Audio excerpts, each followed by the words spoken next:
Let's dive into the angles and devices that we use to take our Lost Artistry lash photos.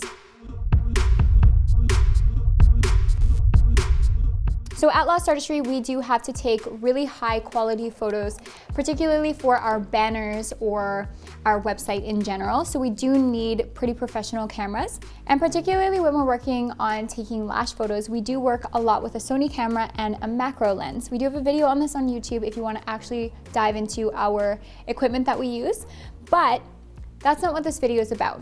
I wanted to firstly start by saying that yes, we do use those, but not every day and not every lash photo that we take. And you definitely do not need a professional macro lens or camera in order to take amazing lash photos and to thrive within your personal lash business.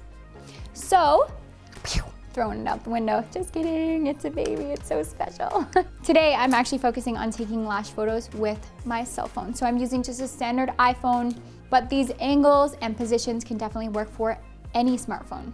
Firstly, we're gonna need amazing lighting. You need white, crisp lighting for taking lash photos. So we are working with the Lost Artistry Lash LED light, and if your client is sensitive, you can always push the side of your light and change the settings to make sure that their eyes aren't watering, because the lash set will definitely not look as good if your client's eyes are super watery. They're gonna look clumpy, so we wanna avoid that and ease them into the lighting situation, especially if they have had their eyes closed for a really long time.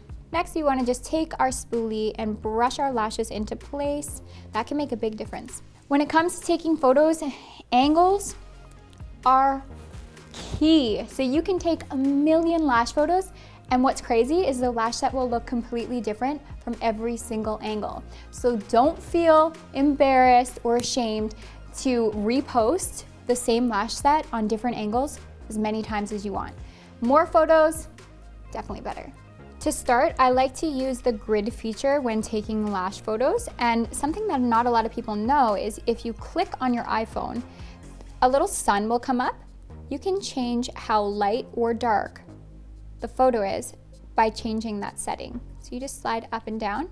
That's really helpful. So you find the perfect balance, and of course your lights offer a huge help with this. You can change your light settings as well, but it's just nice to know that. The first angle that I like to take is the looking straight ahead angle. So I'll get my client, so I'm lining up, I'll get my client to open up and use my finger to guide where I like them to look. There.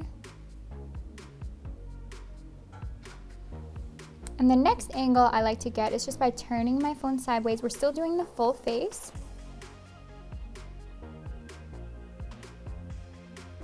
And next I'm gonna come in on an angle. I find with lash photos, an angle is really helpful. And again, you can guide your client to look in all the different directions that you want with your finger, or you can use a spoolie as well. And it's okay to get more in frame. Sometimes you may have to zoom in on your photo and crop it a little bit, and that's all right. If a lash kind of plops out of place, just have your spoolie ready. I'm gonna get you to follow my finger.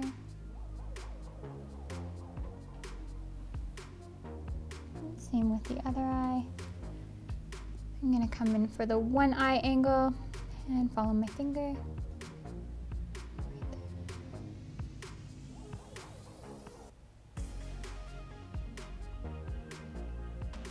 I find coming over the eye really nice. Sometimes if you say have a black blanket or something, you may want to take a piece of paper and put it on the side of your client, a white piece of paper, so that the black lashes do stand out. Same goes for colored lashes. If you need to use a different background, by all means do it. Also letting your client know that they can close anytime, and it's okay. Next, I'm gonna come behind my client. Again, making sure those lashes are nicely placed. Give them a little brush through. And we're gonna get this back angle. And you might have to get your client to tilt their chin back a little bit. And do one eye.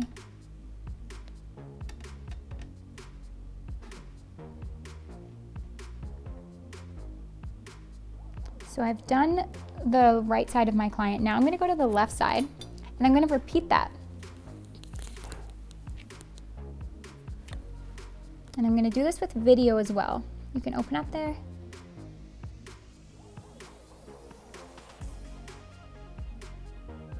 And look up a tiny bit. Down a little bit, follow my finger.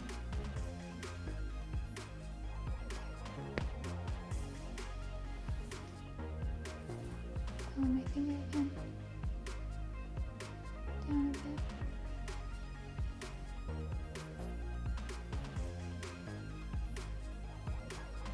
And look up a tiny bit. There you go. There's never too many photos. Trying not to feel rushed is important too, and just ask your client if they are in a rush and if it's okay.